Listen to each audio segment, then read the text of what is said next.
Human beings have a very curious habit. They often talk about things without really knowing what they mean when they say those things. For example, the word happiness. Practically everyone talks about happiness at some point, but very few people actually stop to think about what happiness really means. Another example is love. Practically everyone says "I love you" at some point in life.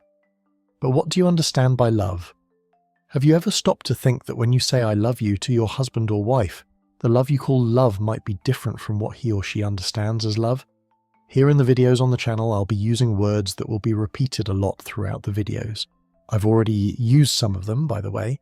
The word brain, for example, the word behavior, or the word mind, the word decision, choice, and so on. But after all, what is the brain? What is the brain for? What is behavior? What is the mind? What is a decision?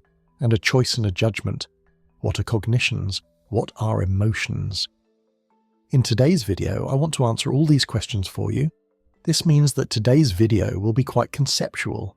In other words, it will be a video of concepts, scientific concepts. I'll explain to you in detail what each of these words means to science. And how these are words that I'll be using a lot here on the channel. I need you to understand what I mean when I use each of them from now on. So let's start from the broader, the more comprehensive, to the smaller. What is the brain? The brain is a biocomputational machine. It is a biological machine that performs computations.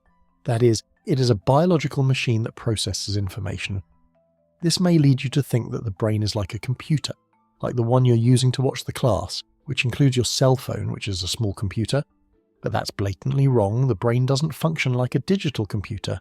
These digital computers rely on binary computation with 2 digits, 0 and 1. Everything that appears on your screen is a combination of zeros and ones. That's not how the brain works. Some scientists claim that the brain is a quantum digital computer, meaning that there are digital aspects but also quantum aspects in brain computation. Other researchers will say that the brain is an analog digital device. Still, other researchers will say that the brain is not a computer at all. These are a minority but worth mentioning. I'll even leave a reference in the description, a text by one of these. His name is Robert Epstein. He's a respected scientist, and he claims that the brain doesn't process information. That's not what the brain does. If you're interested in brain computing, it's worth reading, but I warn you, the text is challenging. I'm on the team of those who understand that the brain is indeed a biocomputational device. I still can't tell you with certainty what the nature of this computation is, whether it's quantum, whether it's analog digital, a combination of these things. No one knows for sure, but there are very good people studying this issue. The point here is that the brain is a biocomputational device that definitely doesn't function like your or my computer. Okay, let's continue now. What is the brain for? The brain is a biocomputational machine whose function is to increase the individual's chances of survival and reproduction. That's what the brain does in nature. That's what it's for. It serves to increase the probability that the creature will survive and reproduce. Think about it. Why do most people take pleasure in sexual intercourse? Pleasure, that feeling, is produced by the brain. Sex is precisely the act that allows you to reproduce.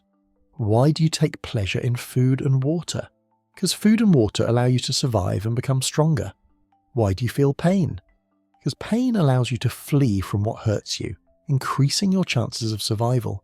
Why do you feel fear? Fear allows you to be cautious and avoid things that threaten you. This increases your chances of survival, so the brain helps us survive and reproduce. But how does it do that? The brain is a biocomputational machine whose main function is to increase the individual's chances of survival and reproduction through processes of uncertainty reduction. And here we have a new word, uncertainty. What is uncertainty? To understand uncertainty, we have to look at its opposite. What is the only certainty we have in our life? It's death. So, I ask you, why is death a certainty? Well, it's because there's no other possibility but death. There's no other path, no other possibility. We will all die. That's a certainty. Uncertainty arises precisely when there is more than one possibility to live. When there is more than one possible path, more than one possible outcome of behavior, more than one way of living, thinking, feeling, acting. The greater the number of possibilities that a living being has to live, the greater the degree of uncertainty in its life. To deal with uncertainties, this living being has to be more complex. It has to be adapted to deal with these uncertainties. And that means that the more complex the living being is, the more complex the environment where this living being lives, and the greater the uncertainty of this living being. Human beings possess the most complex brain. The world of human beings is the most complex world in the animal kingdom. We live in violently complex societies. We need to deal with other people, negotiate, lead, be led, and so on. This means that for us, the quantity and size of uncertainties are much greater than for any other living being. The complexity of the brain is proportional to the volume of uncertainty we face. Our brain is an adaptive machine that serves to enable us to reduce uncertainties and thereby ensure our survival. And that means that our brain hates uncertainties. Uncertainties can mean death, and since the brain's function is to ensure survival, then the consequence of that is that it hates uncertainties. And I'll give you some practical examples of this. You go to your friend's house. Your friend leaves the key to his house with you because he won't be home when you arrive there. Upon arrival, you encounter a huge dog. The dog is there, quiet, just looking at you. It's a cane corso, bigger than you. Suddenly, a certainty arises in your head. Is he friendly? Is he aggressive? This uncertainty produces enormous anxiety in your brain, and you will understand this anxiety in a future video we are producing about the functioning of some parts of the brain, but the point here is that this uncertainty is highly anxiety-inducing for the brain. Here's a first scientific jargon for you. Anxiogenic is something that produces anxiety. In fact, anything that has genic after it tends to be what produces what comes before. So depressogenic is what produces depression, for example. Uncertainty is anxiety-inducing. It produces anxiety. You don't know if that dog is friendly or if that dog is aggressive. But suppose your friend told you, "Look, my dog is very aggressive, don't get close to him." Then you arrive at your friend's house and the dog is loose in the yard. The dog is looking at you there, standing loose in the yard. You won't be so anxious in this situation now. You know the dog is aggressive. There's not so much uncertainty here. So you simply pull out your phone, call your friend, and say to him, "Dude, I'm not going in. Your dog is loose here in the yard." Or imagine another situation. If your friend tells you like this, "Look, my dog is big, he looks aggressive, it's scary, but he's a big softie, he's very gentle, he loves cuddles." And then you get there and the dog is in the yard, he's loose there looking at you, you even look at the dog, think he's really big, it's even scary. But here too your uncertainty is lower, your anxiety is much lower. You call the dog and then he comes closer wagging his tail. You test to see if he's really friendly, and before long you're playing with the dog, you go into the house and wait for your friend. In other words, knowing whether he's aggressive or knowing that he's friendly, your uncertainty decreases, and this decreases your distress and anxiety. The brain hates uncertainties. Another example. One of the most common fears we tend to have from a very young age is the fear of the dark. Imagine for our ancestors, what did the dark mean? The dark means that you don't know what's there. And for our ancestors, a lion could come to devour you, a snake could come, a warrior from another tribe could come to kill you. So we have a biological programming that makes being afraid of the dark something that we learn very early on. From a very young age, the dark is the materialization of uncertainty, and now we can talk about a behavior. When I watch videos on YouTube or I'm on Instagram, for example, I see that people's biggest difficulty is behavior change. There are comments pouring in saying that their biggest difficulty is fear of things not going well, or fear of the unknown, fear of things not happening as planned. Fear of the unknown is about what will happen in our future. It's a more adult manifestation of the fear of the dark because the unknown is uncertain by definition, and this uncertainty is anxiety-inducing, it's distressing. It's no wonder that there are companies and professionals who dedicate their lives to reducing your uncertainties. Insurance, financial consulting, and even you watching this video trying to understand yourself and your brain better, all of this reduces some uncertainties in your life. If you stop to think for a moment, a large part of the fears we have are precisely about what is uncertain or what generates in us the perception of uncertainty. So, summarizing now, the brain is a machine that is there to ensure our survival and reproduction. To do this, it will do everything to reduce our uncertainties. And to reduce uncertainties, the brain does various things. For example, it regulates the body's biological balance. We call this biological balance homeostasis. It regulates your temperature, your blood pressure, your body's hydration level, the number of heartbeats, your breathing, and so on. These are some of the things your brain does, computations performed by your brain. All of them aim to reduce uncertainties. Practical example now. Imagine one day it gets very cold. Your brain perceives this cold. If your body gets too cold, you die. See how something as simple as cold is capable of increasing uncertainties.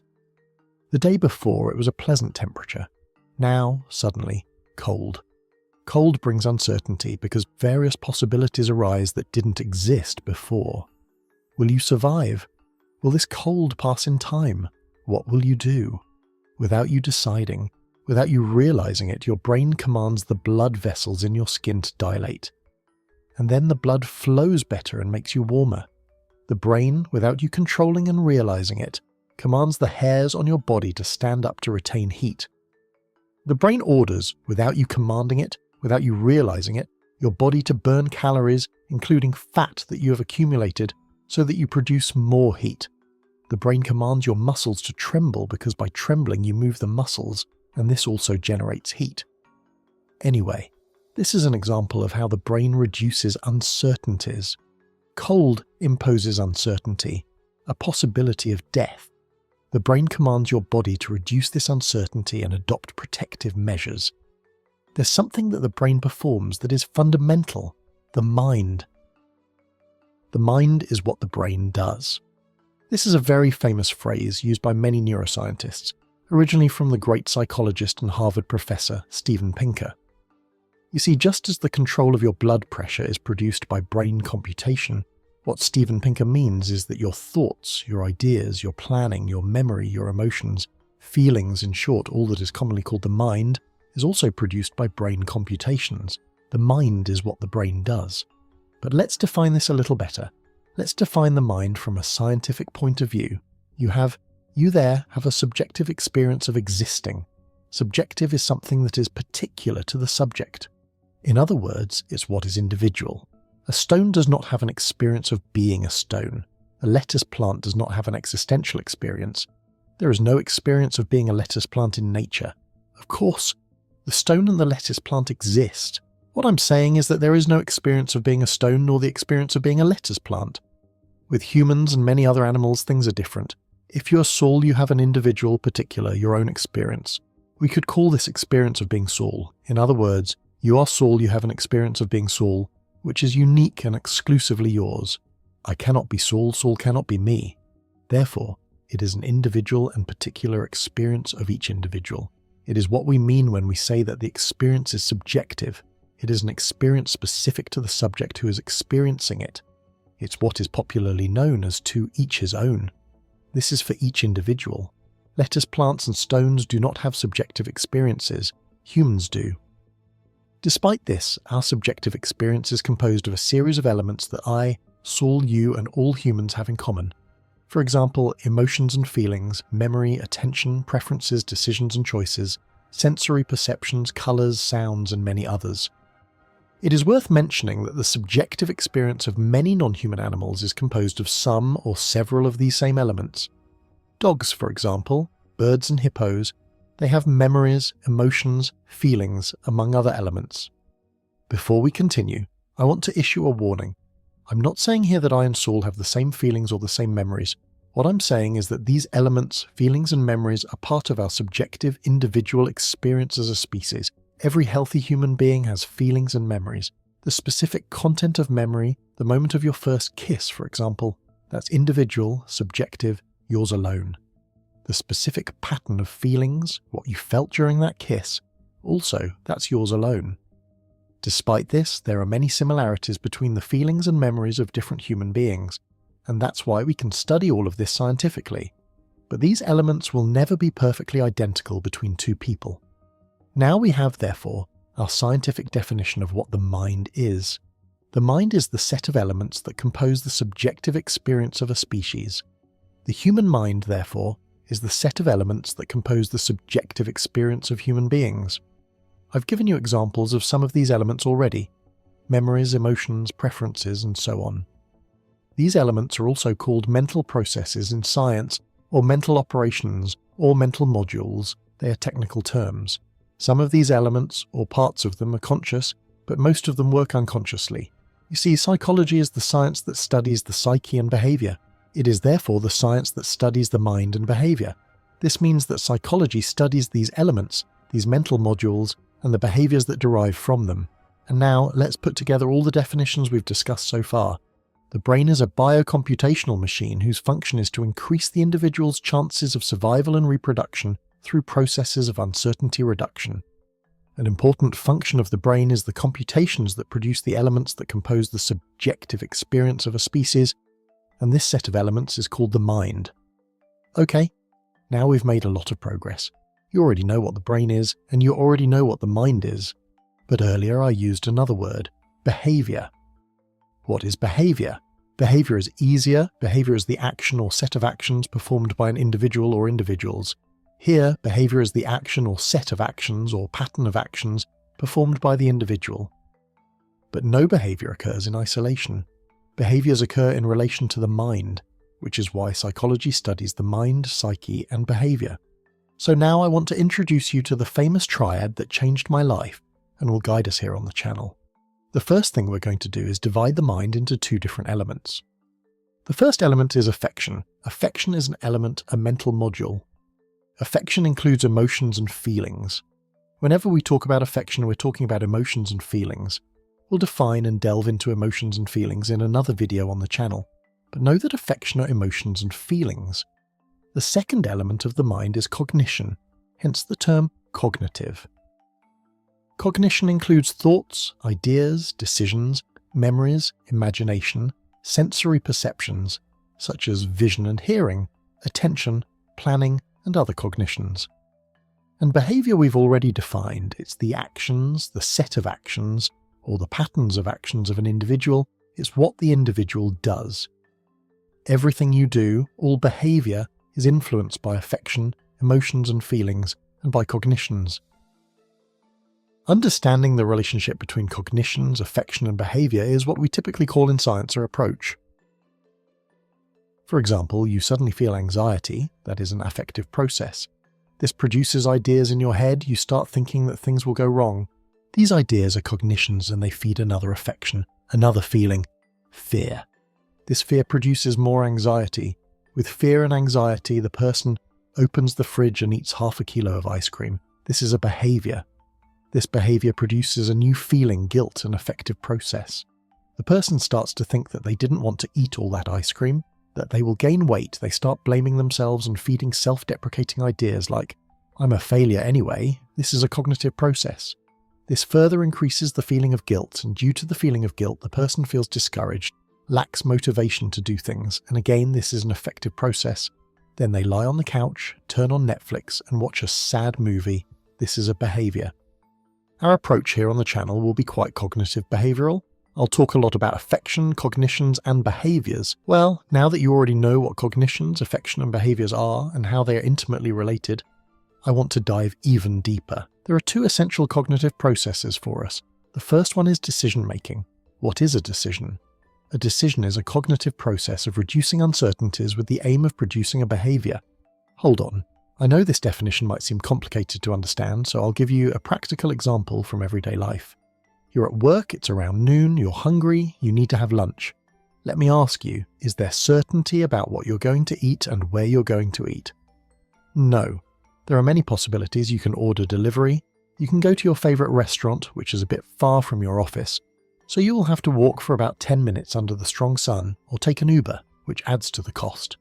You can go to a Japanese restaurant nearby, but it's more expensive, and since it's the end of the month, your money's running out. You can go to a healthier restaurant near your favourite one, which is a bit more expensive, but not much. You can go to McDonald's, which is as close as the Japanese one. It's not expensive, but you know it's not good for you. Anyway, look at the number of possibilities. That's the definition of uncertainty. You need to turn this pile of possibilities, this uncertainty, into a behaviour. Decision, or the decision-making process, is the process of reducing this uncertainty. You're short on money, so you rule out the Japanese restaurant. You don't want to eat junk food, so you rule out McDonald's. You want something cheap but also healthier, so you're torn between your favourite place and the healthier option. Then you remember that the healthy restaurant has salmon with salad, which you love, and finally you decide to go there. There is a scientific field called decision science. This field studies the uncertainty reduction processes behind our decisions. For example, a practical example, affection accelerate the reduction of uncertainties. Imagine this, you're going to vote. The situation is voting. Voting is a complex decision because if we were to be rational, voting would be incredibly complicated and difficult. The uncertainty we need to reduce when voting boils down to answering the following question. Who am I going to vote for? It seems simple, but it's not, because to answer this question rationally, you need to be able to answer another question. Who is the best candidate? And to answer this question, you would have to study each candidate's history, their political affiliations, their government program, and then you would have to do this for all the available candidates and compare each one. But instead, most people take a shortcut. Instead of answering these complex questions like who is the best candidate, what is their government plan, etc., the person uses affection, emotions, and feelings to answer a much simpler question. Which candidate do I like the most? You see, this is completely irrational. A candidate can be excellent even if you don't like them, even if you don't have a good feeling about them. Emotions just create a shortcut. They speed up the reduction of uncertainties so that the decision is made more quickly. Instead of answering who the best candidate is, the person answers which candidate they like the most, and based on that answer they decide who to vote for. This is a perfect example of how affection, emotions, and feelings influence our decisions. And it's also an example of how decisions that should be rational aren't. We'll delve deeper into this issue in future videos when we talk about planning and decision making. So subscribe to the channel and turn on notifications so you don't miss the next videos. Well, I think you got it. Decision making is a cognitive process of reducing uncertainties with the aim of producing a behavior. Now you also know what an indecisive person is. An indecisive person is someone who is totally or partially unable to reduce their uncertainties. They have too much noise, too much information, too many possibilities, and they can't reduce this uncertainty to generate a behavior. This noise, this informational chaos in the brain, is called cognitive entropy in science.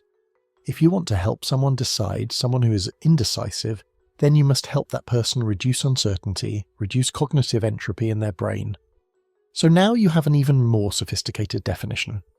Decision-making is a cognitive process of reducing cognitive entropy. And what is a choice? While decision-making is a cognitive process, choice is a behavioral process. Deciding is deliberating inside your head to reduce uncertainties. But choosing is a behavior. Choosing is doing. Choosing is acting. Choice is a behavioral process that can occur dependent or independent of a decision. In the case of the lunch example I gave you, the decision led to the choice of the healthy restaurant.